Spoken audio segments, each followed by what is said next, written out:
Welcome back to the Faceit Ignite Halo European Open, where before the break we saw Tox Gaming take their first opening matchup against Back to Classic. And we have got Right Treat on the desk. We have got Onset joining us up here. I have been described as a Right Treat before. That's very kind of you. It was a good game, to be honest with you. Tox Gaming were tested for the first time, I think, in a few of those games. And, you know, they've had a very easy ride so far. They've kind of just reminded us how good they are, which sometimes, you know, it's easy to forget.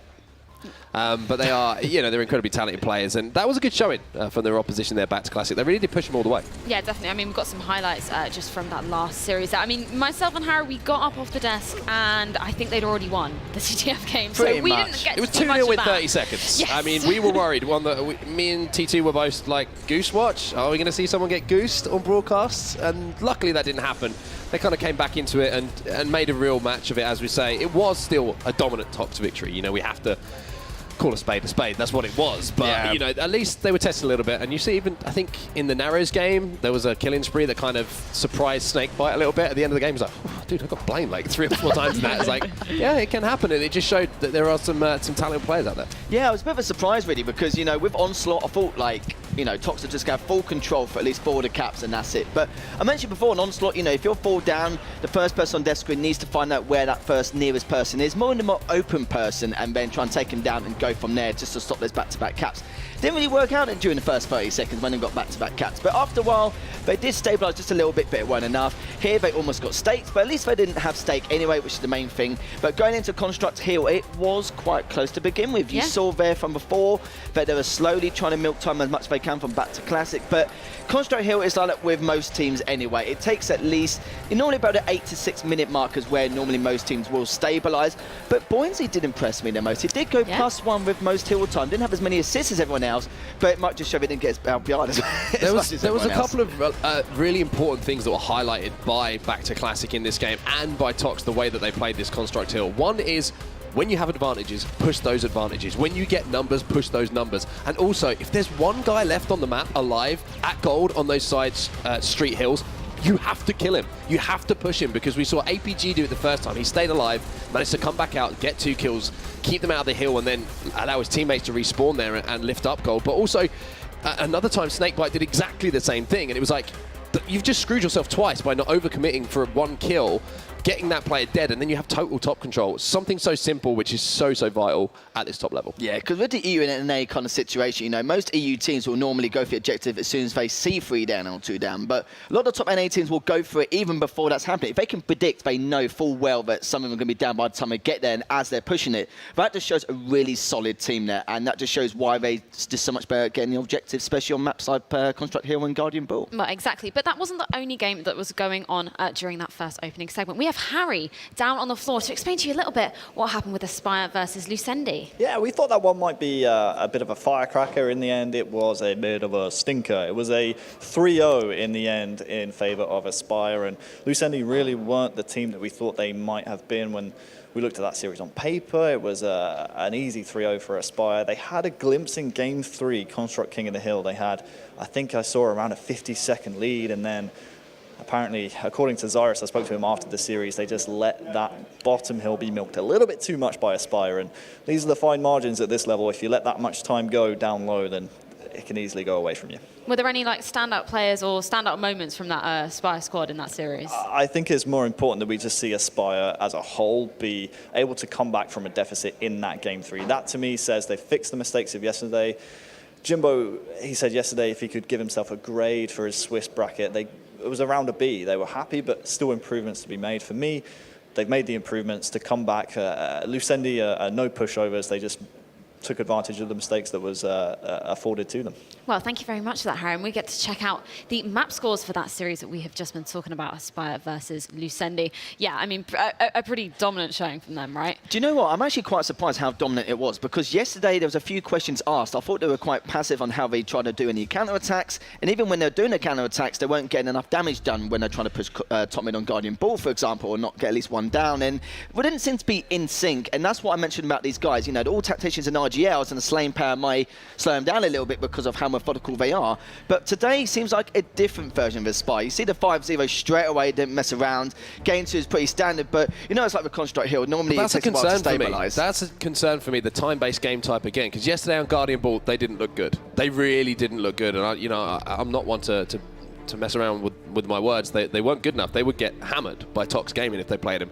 And to win by 25 seconds on Construct Hill, that's not good enough. Like, if you're winning 5-0 on Onslaught and almost staking your team on Narrow, that shows a huge issue with your time-based game types. Now, you have to look at reasons why that is. Is it because they're overslaying? Is it because they're jumping in the objective before they got too many kills? Is it because they're not picking up power weapons and controlling the power-up? There are so many different facets of your game that have to be perfect in a time-based game type, and they are struggling from the results I've seen so far. So that's going to be a worry for them. They need to be really good in their CTFs and Slayers, and maybe just chalk up that time-based game type as a loss. Yeah, he's made a very good point then, because Construct Hill and Guardian Ball are the most structured game types on the circuit. It's the most involved in terms of what you want to do and the speed of it. But yeah, for the fact that those two game types seems to be some of their weakest, I would have thought with a team like that it would be their strongest. So yeah. A bit. Thank you, by the way. That's all right. I made a good point. No, it's fine. No, I've got your back. We give compliments up here. I feel like $1 million now. Let's go. Should be all the time. Yeah, come and join us more. Well, let's take a look after all the action at where that leaves us in our upper bracket. Let's see exactly what we're going forward with. Obviously, Tox Gaming will be taking on Aspire Esports later in our winners bracket semi-final, and then Mesa Gaming taking on RBL Esports. I mean, there's not really any surprises there, the teams going forward. No, very predictable, especially with the scorelines as well. I'd probably say Aspire maybe expected a 3-1 from what I saw from scrim results, but Lucendi, even though that team actually managed to take 1 or 2 games off some of the top teams, they also lost a lot of games against some of the top 8 teams as well, so it's a bit 50-50 in terms of how I expect them to play offline. But looking at so far, 2 very good matches in the semi-finals. Tox, won't to be much of a surprise if they do take that anyway. But Mesa versus RBL, I'll be interested to see how Mesa do, because there's a couple of players on the team where I mentioned earlier yesterday how well will they actually do in the top 3. It's going to be questions asked here. That's our best 4 teams. That's the simple. Coming into the tournament, I think they're our strongest 4 teams, and no surprise to see them all in that winners bracket semi-final. But the thing I'm looking for, that Mesa RBL Esports, there's a little bit of like beef in there that I'm not going to kind of bring up now. I'm going to let Wonderboy talk about that a little bit later, because he's very excited about it, and I know that he can't wait. But yeah, there's a little bit of bad blood between some of the players on those teams. And obviously Tox Gaming versus Aspire, that's going to be the first real test, Tox Gaming. But Aspire, they have an opportunity to potentially knock, Tox into that losers bracket, and that could be absolutely crazy. Yeah, definitely. I mean, the 4 teams we're seeing there, it's the 2 top teams from the EU qualifier, the top team from the NA qualifier, and then the 3rd place from the EU qualifier. So really, we really haven't had any upsets this week, have we?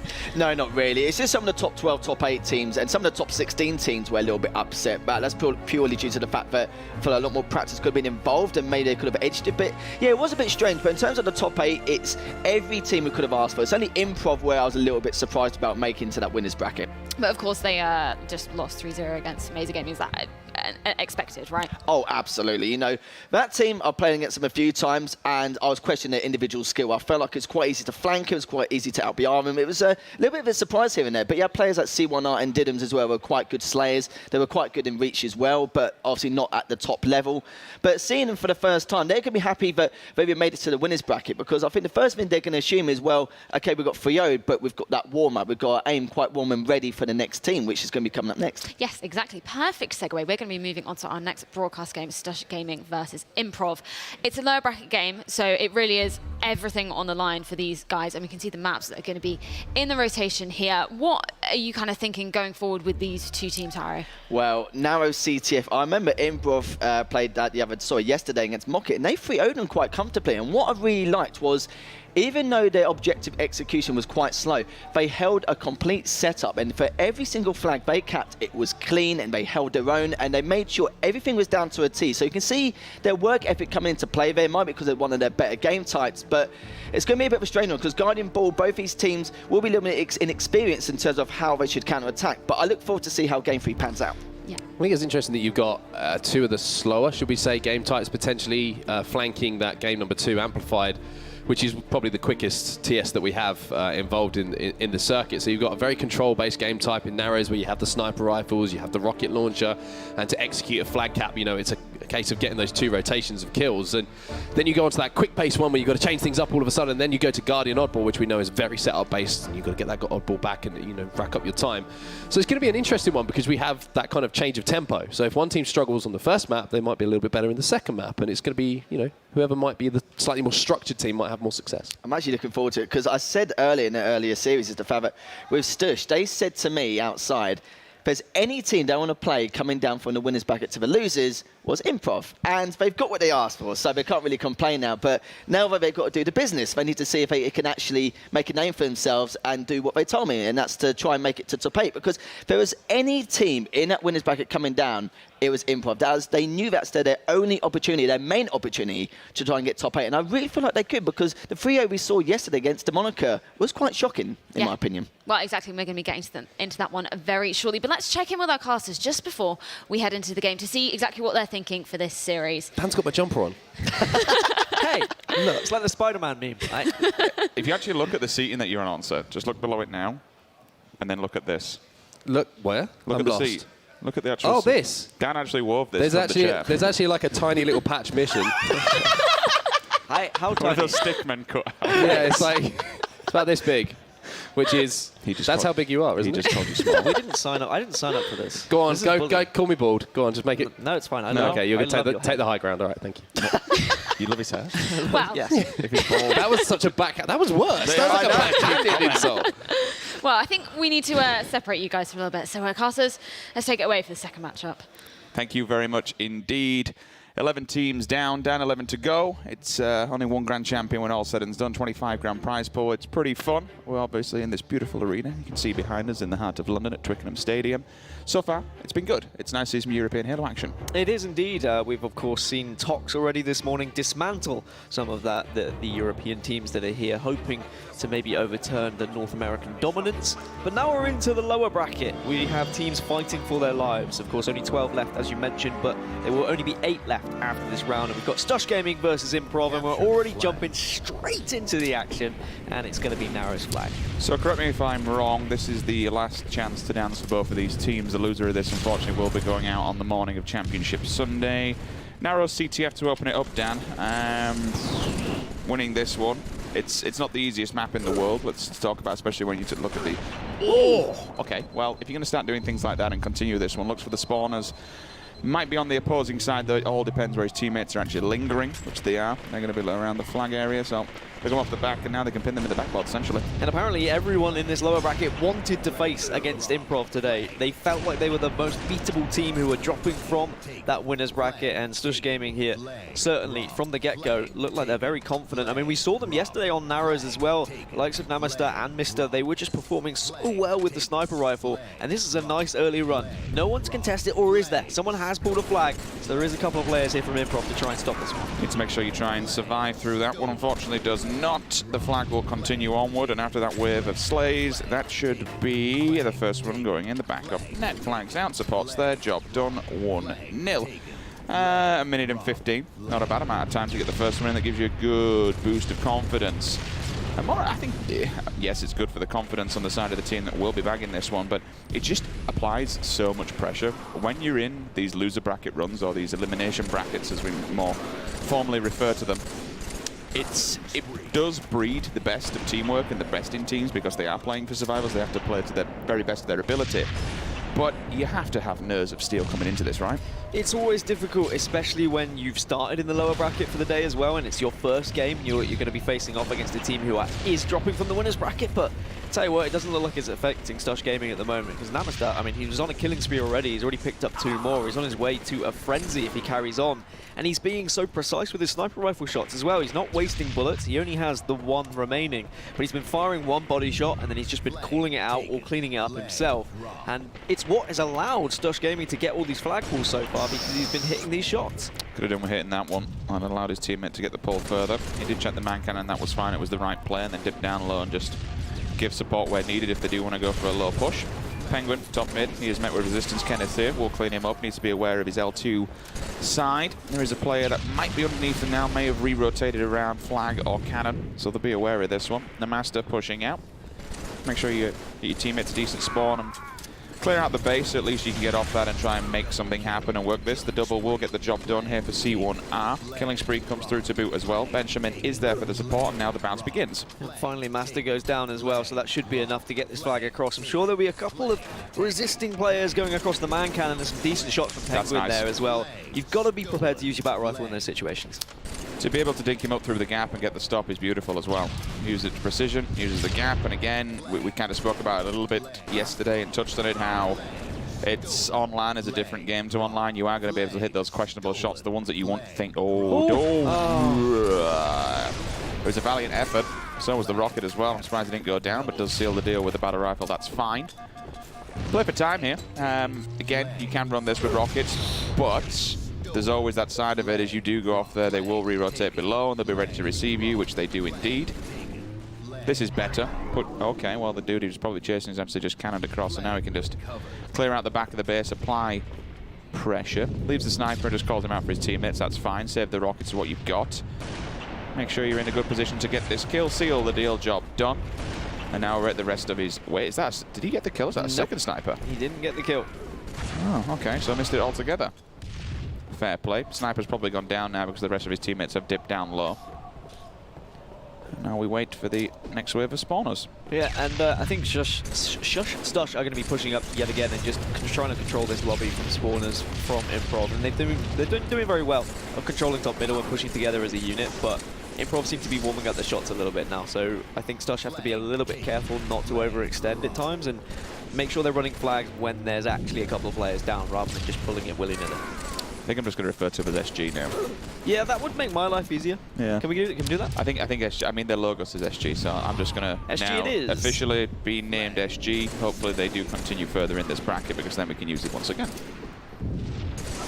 Benjamin down low. Easy pick up the Penguin. Whoop. Almost the beat down rifle shot, but doesn't land or doesn't connect, at least answers back for now. Kenneth nades both ways, making sure that his front and back are clear. Or even if they're not, they're at least damaged to receive the enemies as they do approach. One player R2 should be calling out for his teammates. Icon from... I'm surprised Icon took that really treacherous... Yeah, I mean, it's a weird one that he took the treacherous road across. His teammates should have been calling him out there. He knew exactly where he was. Does survive somehow. And actually, having no shield baits the player in. The L2 jump comes through. Dips down low. Power-up areas, now they know they're going to play a lurking. The Master needs to make these count. Even if he gets a body shot, that's fine, because one player in there to clean up. But also has to be aware of himself. There is pressure being applied here. He's a focal point for this team. The aggression comes through. CR1 shuts him down. That's fine. Now top mid's clear. If they can get the flag here, get the run, that's the double. They'll also... might even be able to get the retrieval here. It's not going to be a triple. One nade should do the job. If he lays this down, it'll be perfect. Yeah, and Mister's just looking around for this player who is top middle. But they do go down. Diddums does actually get the kill, but it is very messy at the moment. And in these situations, sometimes you just need to take a step back and reset, because you're not going to be able to grab that flag. Rocket's going to be popping up shortly as well. So now this could be a big run for Improv if they can get it across the map. They all just dogpile in and ultimately die.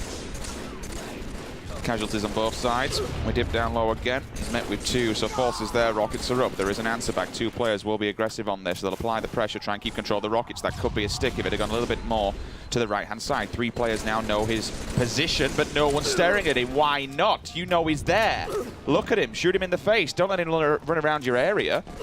You need to shut those individuals down, otherwise that'll break everything you set up. Penguin guns off the map, and that's fine. He gives up the rockets for the greater good. Yeah, Improv, though, starting to push up a little bit more, starting to get a little bit more aggressive, more confident in their shot, and SG seem to be struggling with the pressure, especially from top mid, and because of that, they're starting to push down low a little bit more, and they're man-canning him more, and that's just opening up the map for Improv. Improv taking full advantage of it.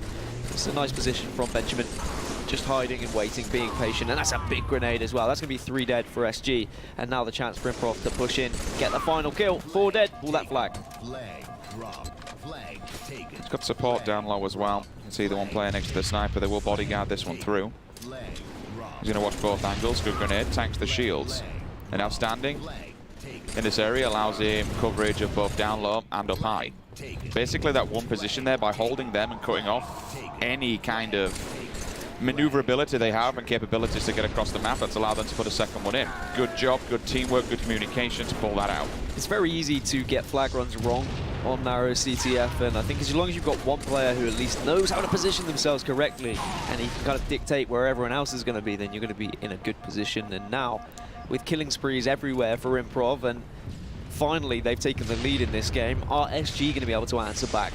Master has impressed me with his sniping, so is Mister as well. On the other side, he ends a spree, but he needs to now combine this with some communication with his teammates so they push up and they can finish off these body shots. I like how he's not sitting back, at least. He is getting aggressive with this and moving up. Even if you don't want to call it aggressive, it's not just sitting on the backboards and hoping to die eventually or do nothing, because obviously spawning your teammates all the way far back and you're not putting this sniper rifle to good use. He most certainly is. He sees the new snipes up on the opposing side. The enemy one is down low. He might be able to use the base. Whip it, son. You love to see it. Pre-nades there. His teammates should be for the follow-up. Diddums does go down. You can see his body just goes flying, bent and broken through the man cannon. Sniper's gone. It must be in this one player that has just picked it up. And by that one tag, that body tag allows his teammates to get the kill and maybe even the potential punt here down. Master's sniping really well at the moment. He's just getting these tags. They're so important because they're holding players back. They're not allowing the players to get through lobby and to push up and get to top middle. However, he does fall at the last moment, and now it relies on Icon here to do some real work. But the flag goes down, flag gets reset, and now he's just going to have to hide away and try and survive and be a sneaky beaver. But C1Art says, no hiding for you today, sunshine. I'm kind of okay with that, though, rather than just bodying the flag and hoping you'll be getting some kind of touch. Been a bit of a nuisance to draw the attention of the enemy team down low to deal with you. Allows his teammates at the back on the opposing blue side to get themselves together. So they do that. They're alive again. They can chill for now. For how long, I don't know, because Red Team have actually made something, actually have nothing, to be fair. There's the double. They'll continue the run through. If Didum's watching the opposing side, they get this quite far. And if they saw the rockets go down as well, they should be able to pick them up. Oh, Mister blows himself up. And now that's 3 players on spawn. I'm not sure they're going to be able to get there, Sims. Oh, he fluffed it down. He fluffed it. Could have been a stop. Just being cautious. No one's there to receive it. 3-1. Job done. Rocket guy completely balls it up. The stop isn't there. Kills himself. If anybody was around him as well, and his teammates, he will have done damage to them. And gifted that final flag. Yes, they had the players up high, down low. They had the numbers to do it, but they didn't have the power weapon. It was doable, and we can talk about the highlight shots all day long down. That sniper rifle was going to town on them. The Master was pulling off some big hits. But ultimately, it's not about the slays, it's an objective game type. Yeah, going +10 and still losing isn't the best feeling in the world, because your teammates are probably going to be looking at you saying, all right, well, were you doing enough to help us with the flag? He did get flag capture as well, so we did see him on the other side of the map. He was making the objective runs, but ultimately it was a great start for SG, but it was just a comeback from Improv. Once they had got that top middle control, they just pressured so much onto the side of SG, and SG unfortunately just cracked underneath it, both physically and mentally, it would seem, especially with that rocket play at the end. Kenneth also going +8. But mainly it was just the objective work that was a lot better from the Improv boys. Now we are moving into a Slayer. We could see not too distant when we look towards slaying prowess. The frags were, I'm no good at maths, I'm not even going to attempt to do it, but certainly negatives across both boards and a couple of positives to boot. This one could be the saving grace. The Master might be able to do damage as much as he did in the previous round. However, there's no sniper rifle in play. You do get gifted by a lot of kills if your team allows you to do that. Essentially bait them out, let them just do the work, let them die up front and personal, and you just clean up whatever's left. So, provided the rest of the team is going positive, provided the rest of the team is doing the objective work, yes, it's fantastic. But when you're losing in such a systematic way like that, even though you've done so much damage, it's not the best way to be going out in game one. SG was so close to kind of getting those returns or getting flags in several different situations, but unfortunately Improv were able to clutch it up in certain areas, whether they knew they were clutching up or not. Especially when they were down a couple of players after the snipes from Master, they were really doing well on spawn to actually make it very difficult for SG to be able to pull flags. Instead of just marching out on your own and getting sniped again like your fellow teammates, instead they were sitting back in the base, they were hiding around corners, and then even despite the slays from SG, they weren't able to get that flag out of the base. And even if they did get out of the base, there was someone waiting around the corner being sneaky who would finish them off, and that's why they struggled. The objective work was just a lot better from Improv, and SG will probably look at that now with the rest of the series and say, okay, our slays are there, we should be doing all right in the Slayer games coming forward, but we need to improve our objective focus. Well, that's your morning loss over and done with. That could be your warm-up game. Say, okay, mental attitude now. PMA, positive mental attitude. Get yourself together. No one's really, I mean, we can't really hear the comms, but no one's really talking on that side at the moment of SG. Focus. That's all it is. Yeah, there's a lot of laughing on the opposing side, which is always good. Look at that, that is a focus. Dun, dun, dun, dun, dun. He played well as well, did C1R, in that game, and if he can carry on, his battle rifle looked crisp as anything. Crisp as an apple, some might say. What happens if it's bad apple?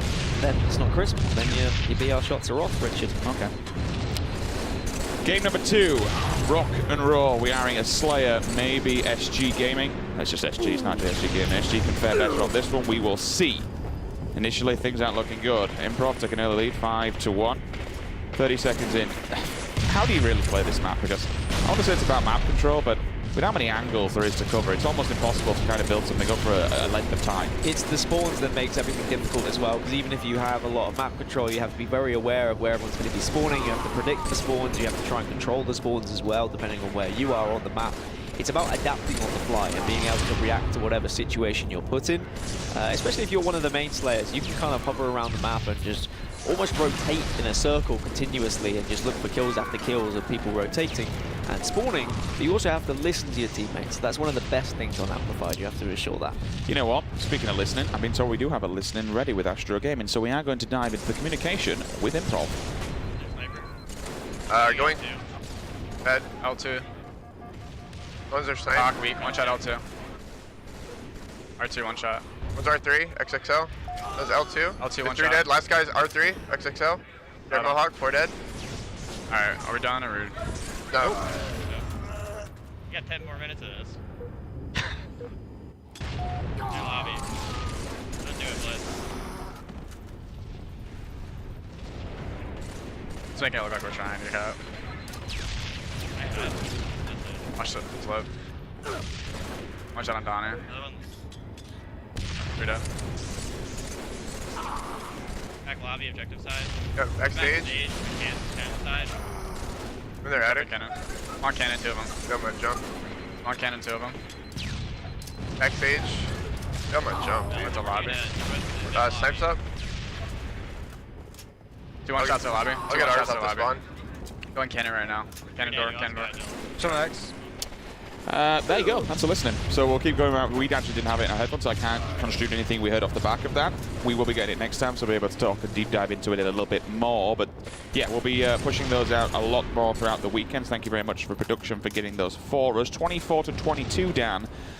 It's fragile, but we're approaching that midway gap where around 30 to 35 you start to see fatigue kick in and you know, mindset start to crumble. And it's always around this midway, 30, 35 mark. If someone can just mind and mentally grasp what's going on from the opposing team and just completely do them in, the lead really takes a step up.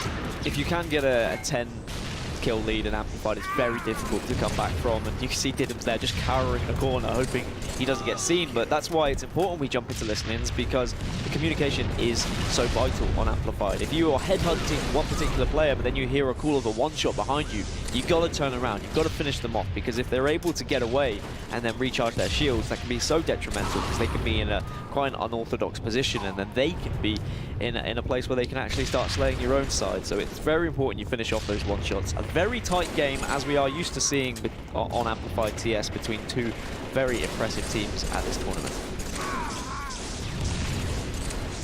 This could be a decent double. Nade's down. I'll know where he is as well. More than likely backed up into the base, but support does come through. It's a nice little hidey hole here. Grenade does the job at least. I'll get the trade. And the refrag as he does fall. Icons cleaned up. Good call comes in from Benjamin. Diddums will see the target. Penguin answers back at least. Comes in. 2-on-1 scenario up. 39-36, and all of a sudden from being drawn up, they extend the lead by quite a significant amount. SG down.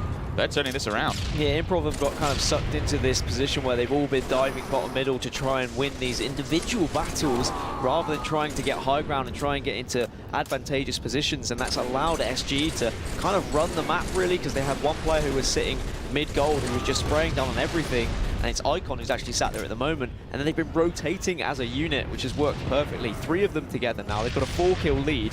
If they do kind of wolf pack this, they should be able to get there. They should be able to get the victory.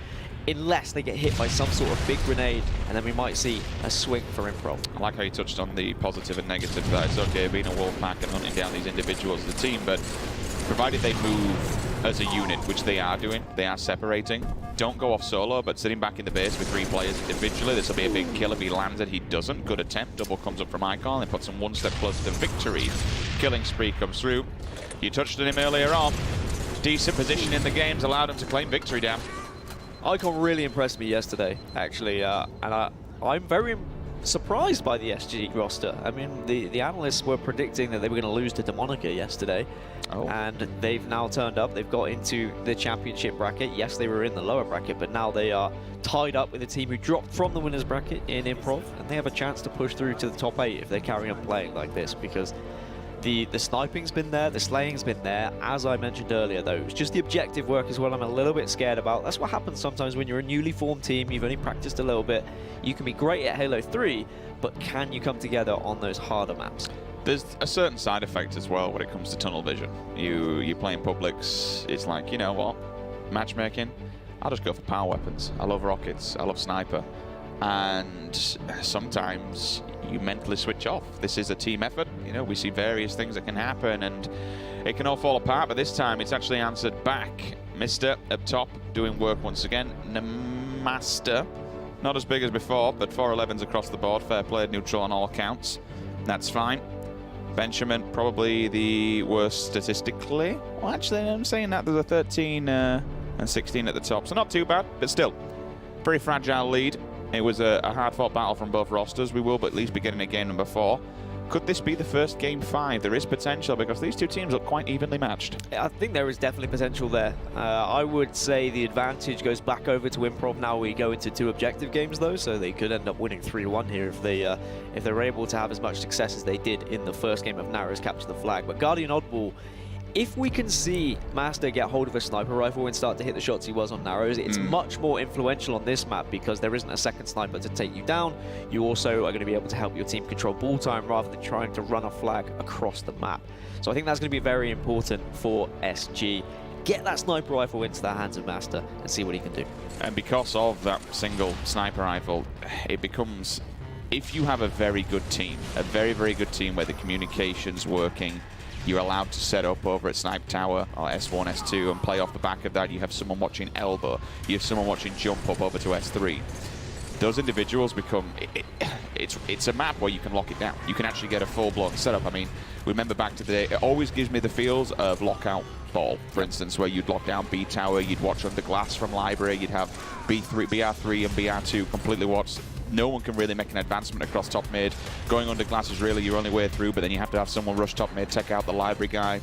On this one, it feels a lot easier to break unless you're going up against a really, really good team. If they lock this down, it is possible to set up at Snipe Tower and just dominate and really get some goddamn good ball time under your wing. Snipe Tower is usually the easier setup to go for on the fly. My preferred setup would probably be over at blue, and I think if we see a team successfully do that, they're going to achieve much more of a chunk of ball time, but it's very difficult to actually get into that position, and you also have to have players who are very versatile in which positions they sit in.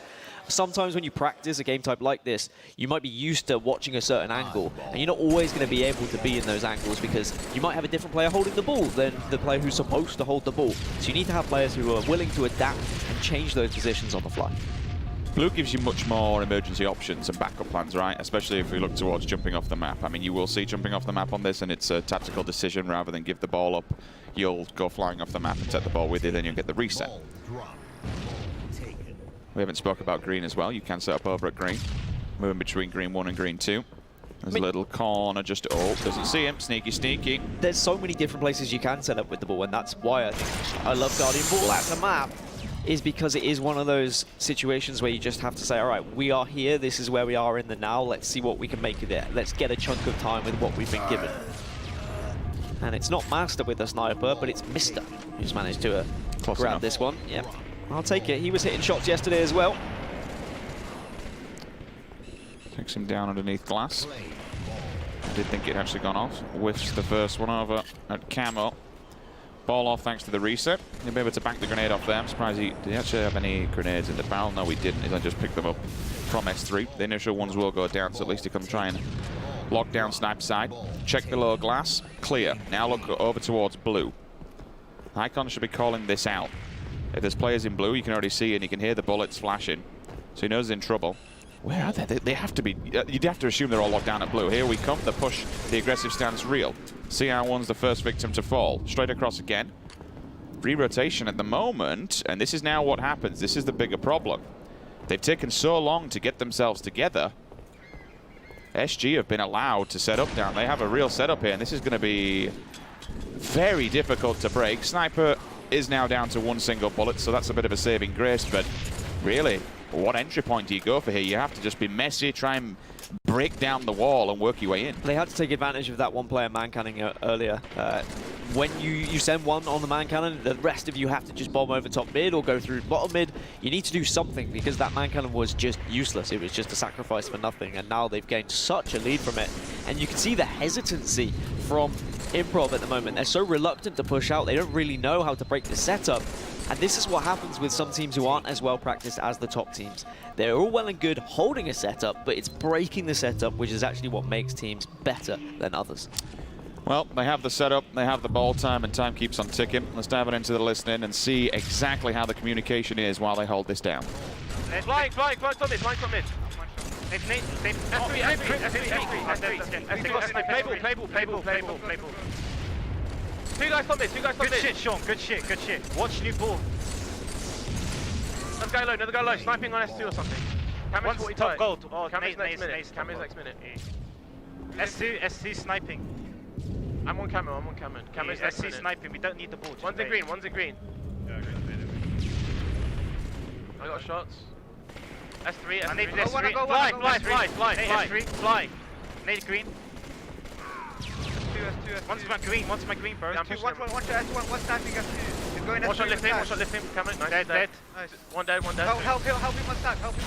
I'm pushing now. Flying top mid, one shot. From goal. Nice, I'm grabbing S2, Benjamin, S2. Come on, Benjamin, challenge! Did you get him? He's weak, they're going elbow, he's going elbow. S2, elbow, Shaw, your play. Nay, Shaw, that's your play. 2, nice. Pushing me green. One's in green, one's S2. Another guy green. Top green. Top mid as well, did them S3, Sean. Two there, last guy green. I'm staying top green, you got me. Sean, get ball, nice. One's in blue, I'm playing sneaky. Stay alive. Good shit, Sean, good shit. It's not a bad little find as well. Sniper rifle after all that, locking it down. I've got two things I noticed from that communication. A, the family aspect. He was calling him bro. I like that. That's always good to get you positive. And so polite with his smack talk as well. Challenge me, Benjamin. Yeah, I like it. I like the positive smack talk, just to get everyone in a good spirit. Yeah, because back in 2005, 2006, it was horrendous. Oh, yeah. There was some really bad stuff said online, but we won't touch on that. It's all about the positive vibes, and positive vibes, I mean, to be fair for SG, I'm not surprised. This is a damn sight better than their initial objective game, but I think it all comes off of that slow play that we saw on the side of Improv, allowing them to set up at snipe, and you kind of called it perfectly, Dan. The solo push over to S3. If you're going to make that, then you'd expect at least 2 or 3 people to just flood them. Flood the entire tower. Yes, it can be problematic because you're running into a lion's den, but if you have someone else being a point of distraction where you can disturb it, you can all just flood that area, break the setup, take the ball, take the power weapons. Easier said than done, yes. But solo pushing on a full snipe tower setup, always going to be difficult. Yeah, one player pushing across cannon, dying to Mister, and then the second player pushing across top middle and getting sniped by Mister, and I think the other two were just then intimidated and didn't know what to do, so they waited reluctantly for the rest of the guys to spawn, but then by that time already 40 seconds had been chunked up as Icon's trying to get a double. Diddums does take him down and the push has been successful. However, for all of the good start that has been for SG, if Improv can get a setup and they can hold this, then SG may find the same difficulties Improv did. How do they break that setup? Can they actually get across top mid successfully? Because it's very different coming to a Halo 3 LAN to what you're playing online. Online, 3 of you can push over top mid and 2 out of 3 are probably going to survive. However, on LAN, you can be shut down so quickly just because, of course, the connection is going to be way better. And the problem is for Benjamin, he has tower for now and he has snipe control, but I think he's solo. Mauler's here, so Mauler on Mauler action. Get the assassination as well. Pre-nades are down, just in case anyone wants to challenge him from this elbow area. You've seen the grenades already, so you'd assume that someone's at green lurking, getting the shields back. Yes, it is indeed. The Master's there. There's a challenge, there's a push, and it's always questionable trying to hide on S2 in the open area. I'm surprised they didn't back off somewhere on S3 and maybe try and see that one through and keep a hold of Sniper Alpha, but nevertheless, ball transfers back in the hands of Stush Gaming, and they got camo as well to boot, so they get defensive stance here. They could just hold it elbow, to be fair. They don't even have to move it on here. Stick it elbow, keep it here, slay them out, and let the time tick down. Considering I was questioning their objective work in the first game of the day, well, they've certainly made up for that here in Guardian Pool. Their timing of power-ups has been perfect. They've been on board with the sniper rifle as well, so whether that's the coach behind them or whether that's just themselves making sure they're up to date, either way, they're playing well, and they've got a 100-second lead, which is such a commanding position to be in with Guardian Pool, because it allows you to play the game scrappy. If you feel the game is getting slightly out of the way and maybe Improv are starting to improve, no pun intended, then you might just find a situation where you can just start bombing into top middle. You can look for those individual fights, you can make the game scrappy, and because you've got that lead to work with, it's almost just like a backbone that you can sit on, and it's really nice to have that possibility. Ball drop. Ball's rotated for now. Bit of a scrappy fight will go down and occur over at Snipe. Need to touch it before it gets the reset, which they do. I like this. He's not been overzealous. You can hear, we've just heard the lift, so we absolutely know the players can. Expect the oncoming onslaught. Small rotate. Dips out to top mid and back up to S3. The idea was good. But there was players away from this one over at gold. Player does pick up Snipe, though. That's a double. Half the team eliminated now. Needs to be aware. Feeding this information back to the rest of the roster. That means they can collapse, maybe kill off gold. But they also have to pull back, because blue spawn are down by shotgun. That local area is where they're coming through thick and fast. Waits for the camo. That's fine. If he did pick it up, it's burnt now. It's gone. And interestingly, deciding to run an open one's a sniper playing around. This is going to be really difficult again for Improv to break, because the sniper rifle set up in the correct area. Penguin is watching bottom middle with the ball as well. He's got a teammate at green. Ideal setup, and even worse when Icon is just being such a nuisance behind them in blue. Of course, there is going to always be that downside of if he dies, then they're going to have a man advantage, which has happened now, but they've gained enough ball time that it was worth the risk, and they were so far ahead. It can just be so annoying when someone is behind you and being a nuisance like that. But great snipes again from Master. Just giving them the situation where they can hold the ball for so much time, because if you are just going to push out through the top gold, you are going to be so vulnerable to those sniper shots. Two players on the side of Improv with 0 ball time. I'd have to hope that this transitions to Slays and they are going hugely positive. If not, you have to question. Everyone should be really. You always have one guy that likes to play objective and maybe excels in that platform, but certainly is a team effort. They've just not had the opportunity to hold the ball. They've only had really one setup, so there's only the opportunity for one guy to hold on to the ball, to be honest. And yeah. I don't think it's a case of them not going for the ball. I think it's just a case of SG have just been playing so well and holding the setups that they haven't given him Improv the chance. Did him survive that, or did he go off? I think he went off. If he'd survived that, would have been a lovely little fade away off the wall. Montage stick, 2 players straight out of blue. Communication, Benjamin should be receiving that info. He's top mid, hiding in the corner, getting his shield back. So now we're going to see how SG are going to approach this break of a setup, because they're in exactly the same situation that Improv have been in so many times. They're all stuck in blue, and you see 3 of them just soaring out of window now. They got some shots onto S3. They forced him back to S2. As soon as they had that little bit of freedom, they're straight across the top of top mid. Yes, okay, there was no sniper rifle to push them, but now they pushed at the correct time where the sniper has spawned. This is pretty good stuff from SG. Beautiful push. They flood top mid as a team, as a unit, cohesive. Communication was there. And by doing so, not only did they completely brutalize the entire setup that Improv had going for them, but they're rewarded with not only a fresh snipe, but fresh camo as well. So power weapons, power up, full setup, ball control. Oh, this is bad. This is bad for Improv. Well, at least Improv learned the lesson, though. They put pressure on the sniper rifle, and now they're all pushing across top mid. But unfortunately for them, plenty of players waiting at green just to pile shots onto them. The communication and the coordination just seems a lot better from SG on this particular game. of Guardian Ball. At least the ball has been taken back, but only 4 minutes left now, and there is a considerable lead for SG. It would have to be a complete switch up of play style and momentum if we're going to see Improv get back into this game, but very likely we're probably going to be ending up with a 2-1 lead for SG going into game 4. Stick through it for now, run down the time. Penguin gets a haircut, 3 players move blue. Now trying to break this one down, sticks him on the back of the head. See when I can move this across. Headshot, beautiful. Job done. Triples there. Back whack comes in. Doesn't get it. Is denied instantly. Mister with the assault. And the Master comes in, picks up a double, and they can just keep ticking the time. I think this is a GG, Dan. I'm liking the Mr. Master duo. It's working really well. They seem to be on board with one another. Synergy. Yeah, honestly, it's been there. Like, the communication has been allowed them to pincer so many different players on the map. And whether they've got sniper rifles or BR, they seem to be hitting their shots very consistently. We keep saying Mister. I wonder if it's Meister. Meister and the Master. Might be Meister. Either way, it works. It sounds good. It looks good. These snaps could look better, potentially, if he hits a few more.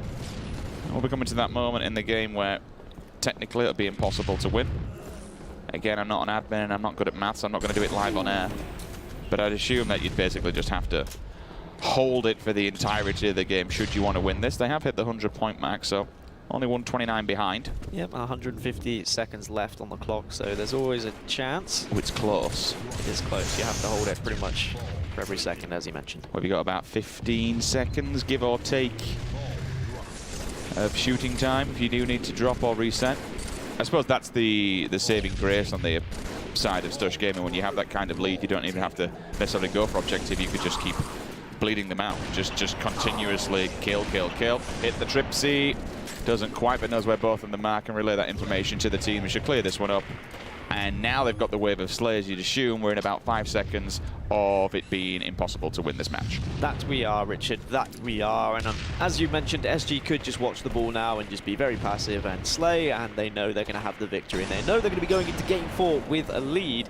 And this is what they wanted. They wanted Improv in the lower bracket. They've been rewarded with Improv in the lower bracket, and now they actually have the advantage, and the possibility of getting top 8 is definitely within their grasp. I'm very impressed with this side. I didn't think I'd ever say that with a side with Penguin in, if I'm completely honest, but Damn. He is a changed man on Halo 3. He's been performing so well at this tournament. It's the haircut.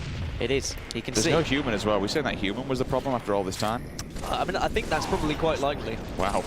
So not only have you thrown him under a bush, you've thrown Spen as well to join him. I'm more than happy to call out human.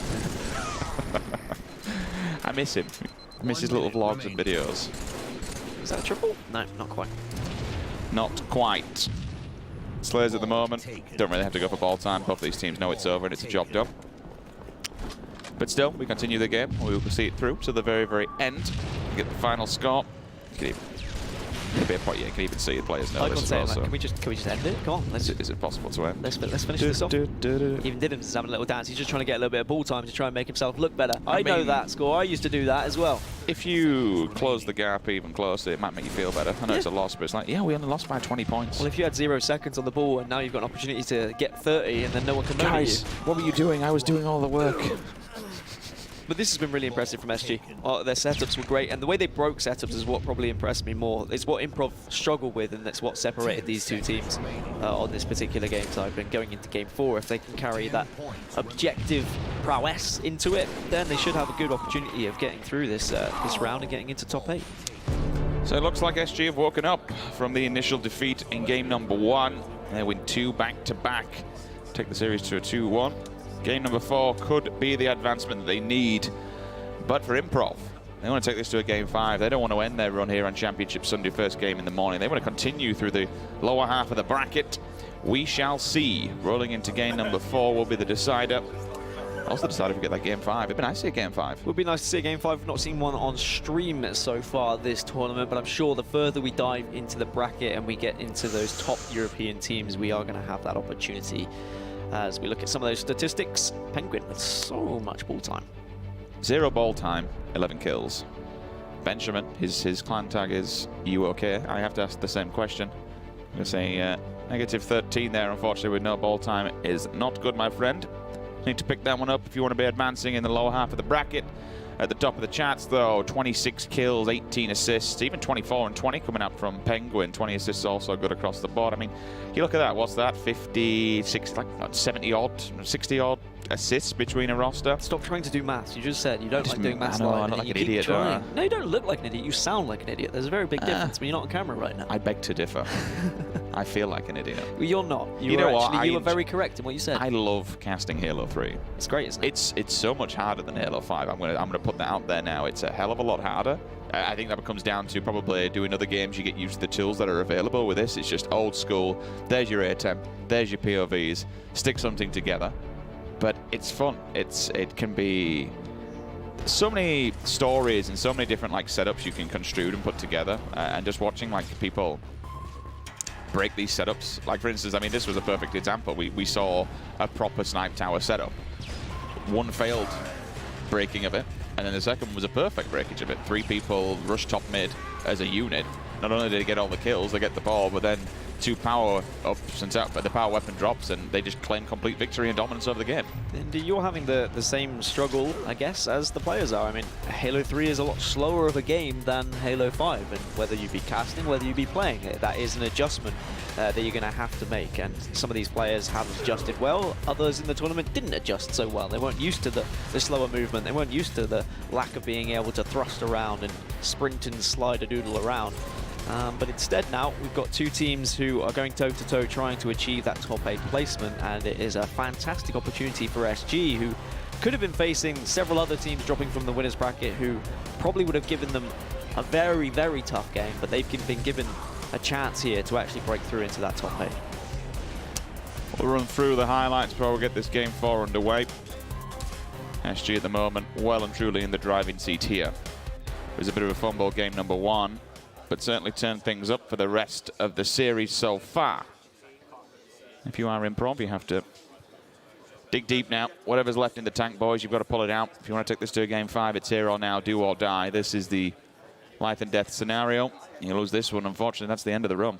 Heretic capture the flag then is going to be game number 4. So I suppose it was a CTF to begin with. It was a CTF they would begin with. However, this isn't as much of a methodical CTF, I'd say. You can win off sheer slaying power because there is shorter distance to actually run that flag. If there are 4 dead, there is it's very likely you're going to get the flag across the map, providing you actually run it the correct way, you know where the spawns are, whereas narrows can be very tricky to actually maneuver that flag across the map without being intercepted. So the game has begun. This is match number 4. You know what? This could be their final game. This might be, this is do or die for them. So let's have a listen to how the communication is and how the feels are over on the side of Improv. He's gone off street. Icon's there, bubble. Off street. Icon's there, bubble. Yeah, I'm coming behind him. Yeah, I'll back off. Just mate. I'm not with you. Dave, keep moving. I can get this guy. One shot there, window. Nice, I'm gonna bring this car. Running car. P2, 1 shot. P2, 1 shot. 2 P2, 1 shot. 2 P2, 1 shot. Make sure we clean these up. Yeah, still weak. One pushed our street. Yeah, P2 still there. Guys, I'm not running out. We're from base. They're front of base. Endmaster's under their flag. Guys, our front window. Icon, 2 shots. Icon's 2 shots, our window. Icon's 2 shots, our window. 2 our flag. Make sure we kill the 2, our flag. Kill the 2, our flag. Endmaster. He's low on flag. Help flag, Dave. Yeah, shot on him. He's dead, I got him. Nice, I'm going to push where Ken was. Car 2. Yeah, C2. Car 2, one's our bubble. Penguins 1 shot, their car door. One's our bubble, man. Who was on our flag with me? Push their side, Push their side. You have to push over now. Fuck, man. He's on sword. I think that was one of our names. On sword as well, Penguin. Kill this sword guy, kill this top mid guy. I've got shots on him. Sword, shoot. Guys, they're nerd, go nerd. On nerd. Yeah, I know. Fucking hell, give me a second, man. On nerd. Guys, one there P, go on there, Eli. P2. Nice, he's their window, should be weak. P2. He's dropped down, I think. He's still there, he's P2, Icon, 1 shot, Icon's 1 shot on the right side, front door. Penguin's their street, weak. Penguin's shooting him. He must have jumped behind you, I think. Dead. Nice on top mid. Their window, P side. 2 down, but they're car free, go on their car. Yeah, they're car free, mister. This is their car free still. Guys, I'm pushing car, I'll get the bubble if he's there. Guys, 2, they're car free, I got 1. Go their car door, Icon, he's gonna jump, bubble. Their bubble toilet. Oh nice, I got him, 3 down, 4 down. Pull it car. Still 4 dead. I'm nading P1, Nice. Under their flag, going car. No, it's back down. Yeah. Nice. Keep going. Two there, both. One shot, tunnel. I got penguin. Nice, that's two down. Guys, I'm R P2. P2's one shot, dudes. P2's one shot. I'm going to nade front door. I'm going to push P, though. 3 dead there, so. Yeah. Nice, I'm pushing top mid. I'm top mid. P1. Yeah, their window as well. Their window chasing flat. Their corridor one shot. Mister's dead. Guys, 3 down. P1. And their window as well. I'm just trying to stay alive. Got it. Nice. Push P. Pretty decent Astro list in there, and as we saw, Dan, okay, there was flag caps on both sides, but a double cap coming out of Improv. That's definitely going to set them going and gives you a big confidence boost going further into this game. That's how powerful just one all 4 down could be if you do it right. They were shouting to move it, Car, as they rightly should, but after they got that first flag in, there was the opportunity with one player still in the base where they could run it Car again. And there was some very loud communication, particularly from Benjamin. I personally think that can be a downside to a team if you've got one player overly aggressively screaming certain callouts, because it could be particularly distracting. But at the same time, they were able to get 2 flags because of it. So what works for a team works for a team. I totally agree. I play with really low volume on my gates, for why I'm quite bad, to be fair, but it gives me a mental block. If there's even with the guns when they go off and when I'm shooting, it gives me like a mental block where I just can't seem to focus too much. We're talking about focusing. We have to focus on this. This could be the 4th flag cap of the game. We're all drawn up 2 apiece. 4 minutes in, this game's getting fiery. Yeah, really nice reply from SG. When you can get 2 flags back to back on you, it can be very detrimental, and you can easily drop your head and you can find yourself getting lost on the map a little bit, trying to work your way back into it. But they got top middle control again. They managed to push onto the P, and now they have full map control, and that's going to be 3 dead yet again. So they're just looking around to see where the straggler is. Is he at Car? Is he at P? That's a sticky grenade to the forehead. And that's going to be a chance, though, still to run this flag, but because of spawners, I don't think this is going to be a successful one. Blue screen of death, quite literally. I also imagine Twitch chat's probably just spamming forehead now because you've said it. You've set them off, Dan. You've awakened the beast. Speaking of awakening the beast, you need to take this beast head on inside the window.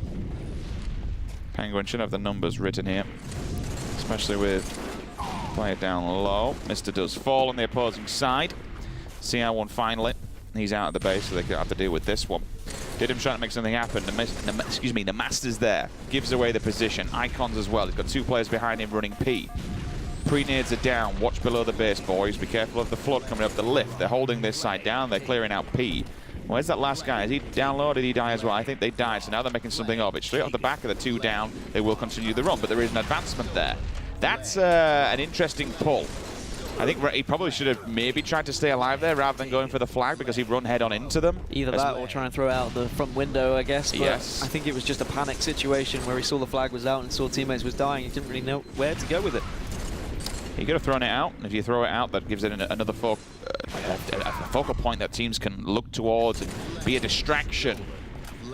Speaking of distraction, you have to look on this side at the moment. The Master is distracted by the flag. This is nice. It would have been a lovely return if he had touched a hold of it. CR1, no idea where he is whatsoever. Death from above, P3, but they get the touch as well. He needs to make sure that this goes down. That's a good shot to the back of the head. There is a response from Car's side. The touch is there, the grab's in. 3-2. Can they make something of this? They need to make sure they don't get completely battered on arrival, which they do. The flag is returned, and now they're running outside the window. Yeah, he didn't really know where to go with that icon. He wanted to go P, but then he knew there was going to be spawners under the base, and it would have been detrimental. He still went out the front window, and alas, he died. But Namaster pulling off a really nice play. He saw the flag was coming his way when he was on the other side of the map. Rather than challenging it head on, just waited patiently, jumped up to P3, and then just in case he needed teammates' help, he'd be able to call that out and get that support. So nice heads-up play from a couple of these guys, thinking on their feet rather than getting too focused on one particular play. It's so detrimental to your persona, and it's just so annoying when you get the flag all the way to your own base and then you just die, and no one just grabs a hold of it. It's so... you feel so bad, and it can really play a mental factor in games such as this, especially if it happens multiple times, and especially if they get a counter cap off the back of it. I mean, single-handedly, 2 players basically just flooded beneath the base there, came up the list. There was one inside and one even top mid who was laying down so much covering fire, waves and wave of covering fire. And then they kill them all, the flag's returned, and they get a counter cap off the back of it. it can be a real nuisance. Icon stopped in his tracks for now. Opts for a different route, and that's fine. Picks up a double as well while you've got the flag. How's he managed that? Really nice stuff, just making sure he's dropping that flag and firing some bullets as well at a couple of players who were weak, and that's going to be a 4-2 lead. And you're speaking about those flags just barely getting in. I mean, Halo has always been a game of margins, and you will remember those moments when you go home from a tournament and it's the difference between finishing top 4 or top 8 and it's down to a flag that didn't quite get in by a centimetre. You remember those for years to come. I remember them from 10 years ago when I was competing. You don't forget them. They're so hard to come back from, let alone in a game, but just years on, because you still think of them. The famous ball game. You've got to throw that off. Yep, exactly. Those You've kind got of to throw it off. There's been many of them in Halo. I'm sure there'll be many more to come as the franchise keeps on going. Infinite out in the future, not sure when, but still.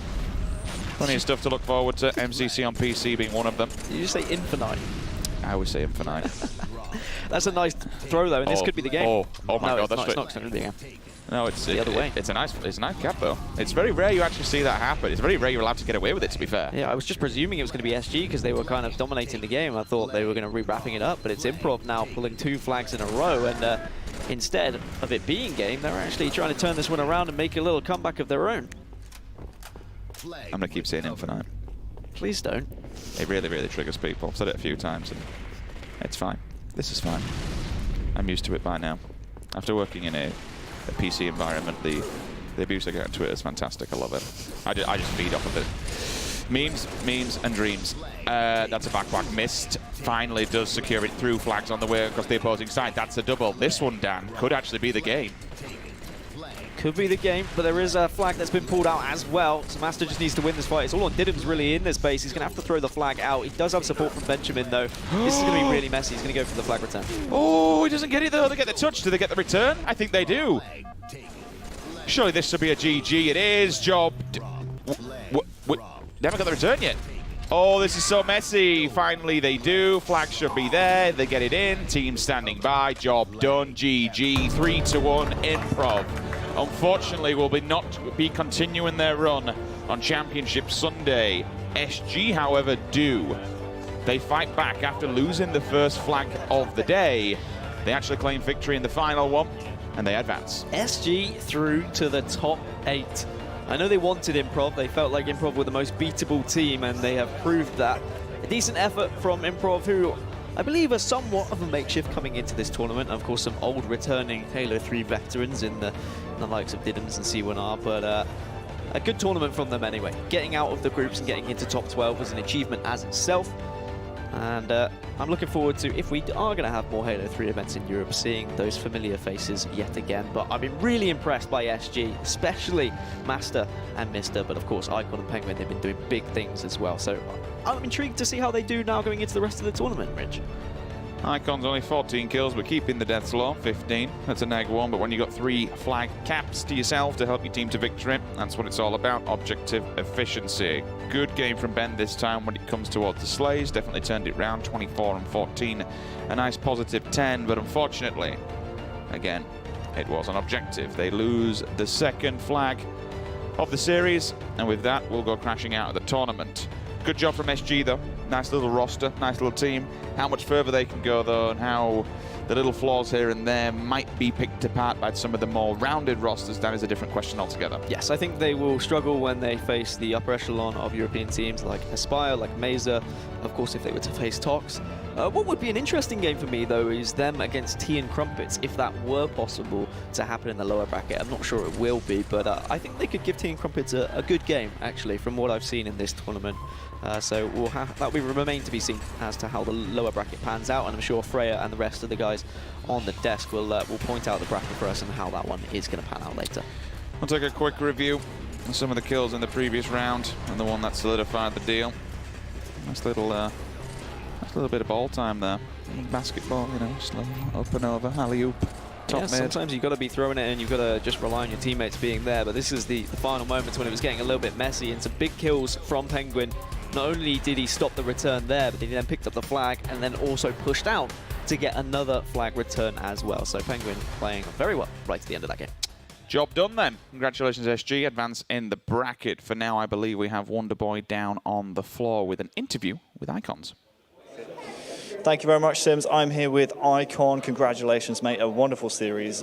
Penguin said yesterday you guys wanted to play those guys. Are you glad that you got the chance? I noticed that series was a little bit loud. Yeah, I'm glad we got these guys because online, like, we scrimmed for about past month and it was always close games. At first, I said to Sean, you know, like when he was coming in, like he had to sort of change his play style because with them they kind of like bunch up together and they're good at singling someone out. So yeah, we were a bit practiced with them and I'm glad we got them. Let's talk about the series. Obviously, you did drop the one map, but got the 3-1 win in the end. Was there anything surprising about that series to you? Well, yeah, I think you know, them taking the game one. Narrows were not too good at the start, and I think I actually grabbed the flag, and yeah, that surprised me. I grabbed the flag, and it didn't grab it, so then they end up reeing, and then from there, it just, yeah, they went on. You're top 8 now with that win. Can you guys go any further? Yeah, I believe we can go further. We've been playing for quite a while. We've got nothing to lose, so yeah, like we've got nothing to lose. We made it to where we want to make it to, so yeah, why not? We're just going to play our hardest, and yeah. Awesome, Icon. Thank you so much, mate. Congratulations on the win, guys. Do not go anywhere. When we come back, we will have more Halo 3 action at the Faceit Ignite Halo European Open.